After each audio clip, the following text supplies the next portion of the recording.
আপনাদের কাছে আমার একান্তভাবে অনুরোধ, আপনারা বাজ যখন চমকাবে আপনারা অবশ্যই ছেলে মেয়েকে বের হতে দেবেন না, কারণ যে কোনো সময় দুর্ঘটনা ঘটে যেতে পারে।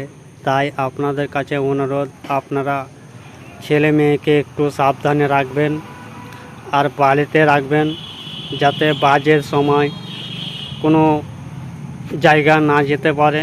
অবশ্যই আপনাদের কাছে আমার একান্তভাবে অনুরোধ রইল।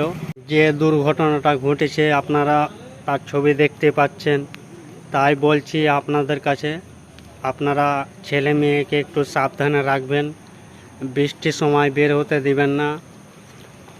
ভিডিওটা দেখেন কি অবস্থা, 10 থেকে 12 জন তেনারা এখনও আহত আছে।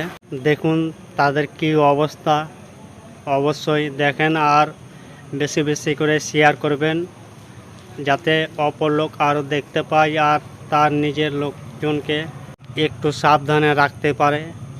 আপনাদের কাছে আমার জোড়হাত রইল, অবশ্যই ছেলে মেয়েকে একটু সাবধানে রাখবেন। দেখেন ভিডিওটা কি পরিমাণে গেলছে, দেখেন।